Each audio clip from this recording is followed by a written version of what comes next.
Paul Leppin was a German writer from Prague. He was born in 1878 in Prague, the son of Josef Leppin and Paulina Scherzach. He attended the gymnasium in Szczepanska. He could not finish his university studies due to his family's financial situation, and in 1897 had to take a job at the Post and Telegraph Office. In 1905 he published his first novel, Daniel Jesus. In 1907 he married Henriette Bogner. They had one son, Paul, in 1908. In 1937 he won the Schiller Memorial Prize, awarded during the 175th year birthday anniversary of Friedrich Schiller. After the Nazi occupation of Czechoslovakia, he was arrested by the Gestapo and suffered a heart attack after his release. He died in 1945 as a result of syphilis. His wife was forcibly removed from Czechoslovakia to Germany, where she died soon after. We will review his 1921 collection Das Paradies der Anderen, or Others' Paradise. The Doors of Life, Leppin's first published story from 1901, has 7 women sitting in a room with painted stained glass windows in complete isolation from life. Among them is Veronica,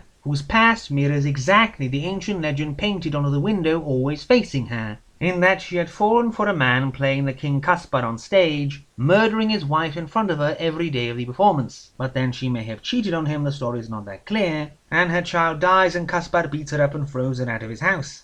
Veronica retreating to the perpetually locked house among the other women fleeing from life. However, a violent, passionate and strange man, Roman Maria, had moved into a nearby house, and when not drinking starts playing his weird, all too intrusive music on his violin. Veronica understands, before he seeks her out and takes her back into the world. She even meets King Caspar, but then Roman Maria throws her out, so he can sleep around with King Caspar's wife. He goes to the Jewish city concerns Johanna, a woman of the brothel who loves giving herself to as many men as possible. But one day she gets sick and cannot return to the brothel for some time, until she can no longer stand it and runs from the hospital, only to find the entire Jewish city in Prague demolished. Johanna giving herself to an entire band of wandering soldiers on top of the rubble. The Wonder Puppet concerns a marvelous mechanical wax puppet that the strange owner of a puppet booth exhibited in Prague about 200 years ago. Many people fell in love with the puppet, but she seems to have come to life for the benefit of a young student, and makes him go to the river to drown himself with her. The funeral of Herr Muckenschnabel has the official Herr Muckenschnabel spend his life being bored with the endless row of figures in his accounting job and following along other people's funerals.